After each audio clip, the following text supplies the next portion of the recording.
ubi caritas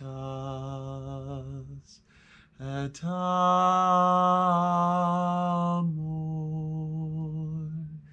ubi caritas.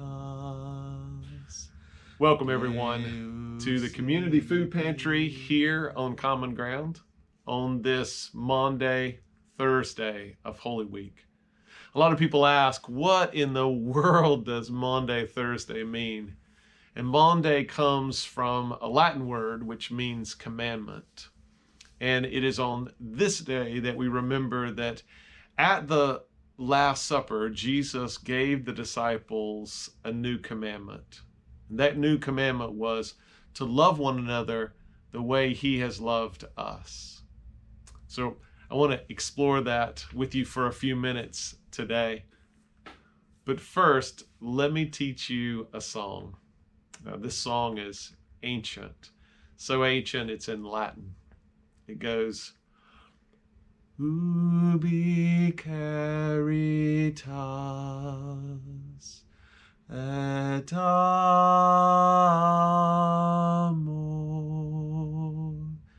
ubi caritas Deus ibi est. The translation is, where there is charity and love, where there is charity, there God is there also. So sing it with me. Ubi caritas et amor,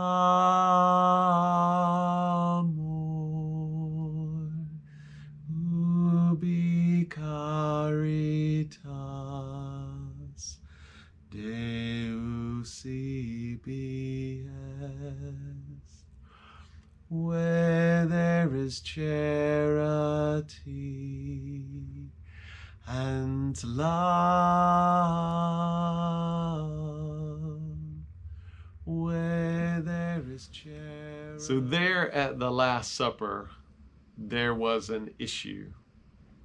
And the evidence of this underlying issue was all the dirty, stanky feet at the table. We usually don't think about that when we think about the Lord's Supper, but there was a problem that needed to be addressed. Everyone's feet were too dirty to sit at that table.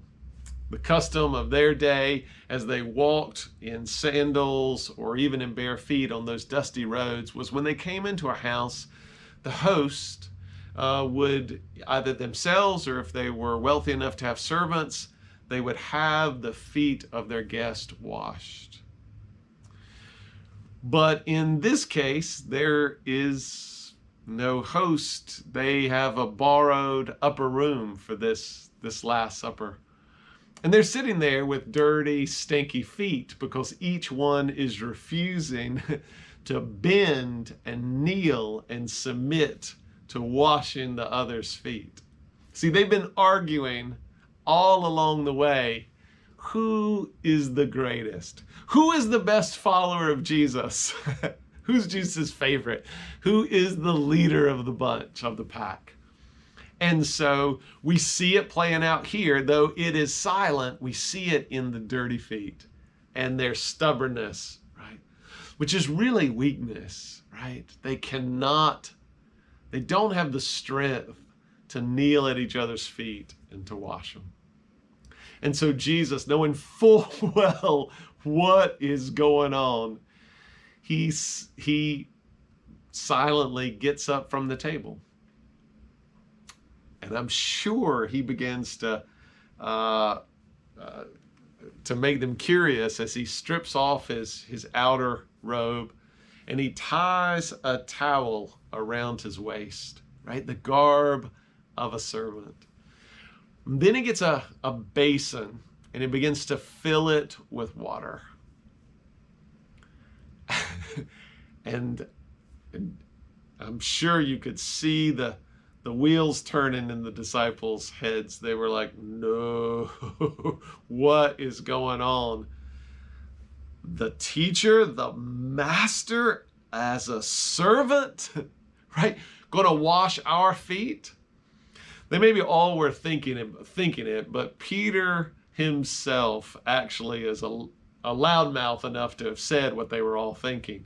And so when the Lord came and knelt at Peter's feet, preparing to humbly wash Peter's feet, Peter objects and says, "No, Lord, never could I allow you, the teacher, our master, the greatest of all of us, of all, the very Son of God, to wash my stinky feet." Right? Because in Peter's mind, greatness was being over someone, is having power over others. But Jesus is going to show him and the others what true greatness looks like. In fact, he's about to show them what love looks like. Caritas et amor,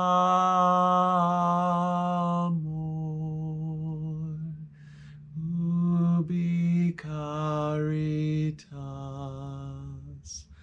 Deus ibi est. Where there is charity and love, where there is charity, there God is also.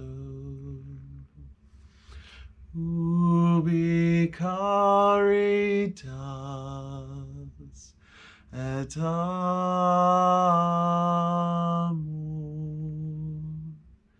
ubi caritas.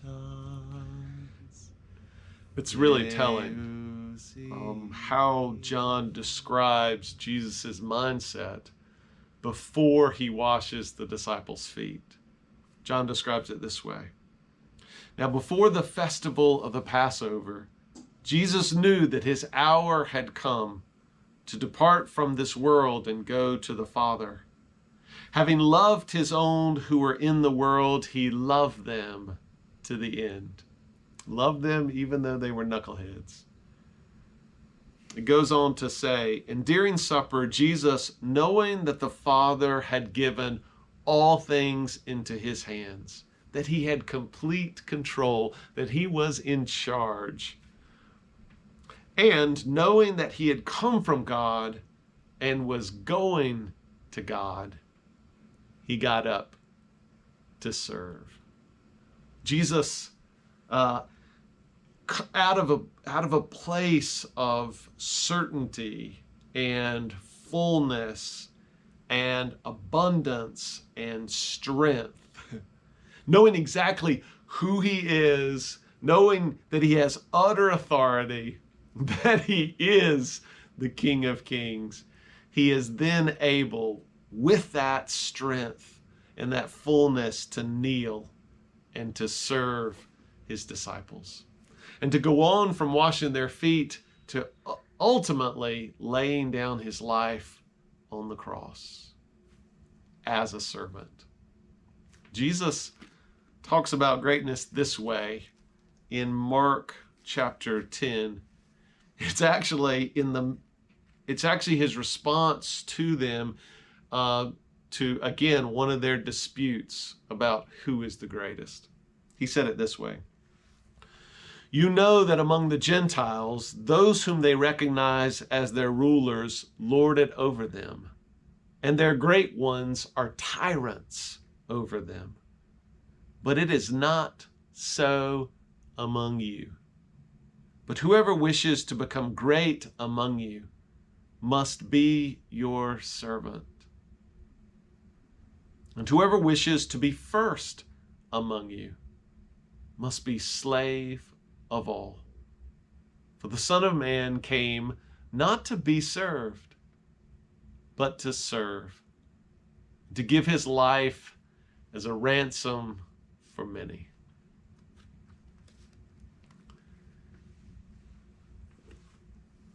On Maundy Thursday, we remember the commandment that Jesus gave us to love one another the way he loved us.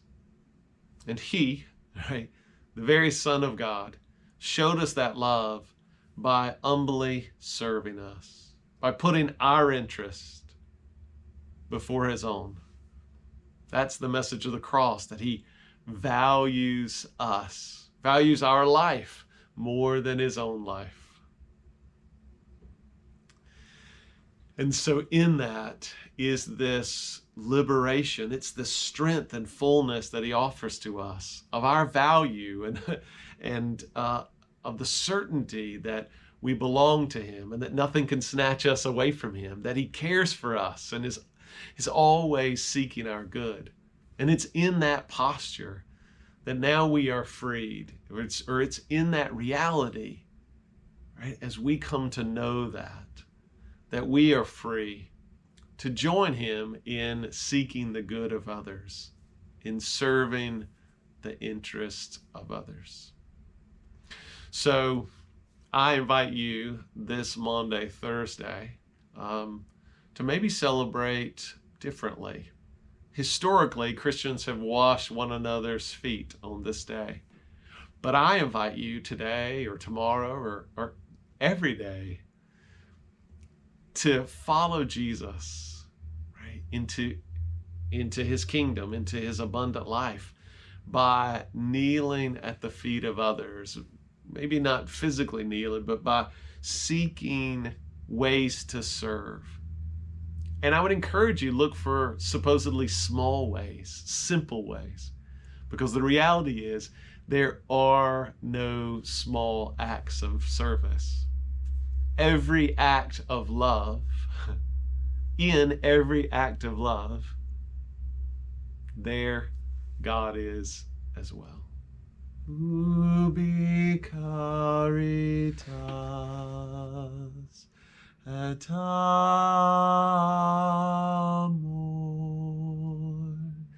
ubi caritas Deus ibi est, where there is charity and love, where there is charity,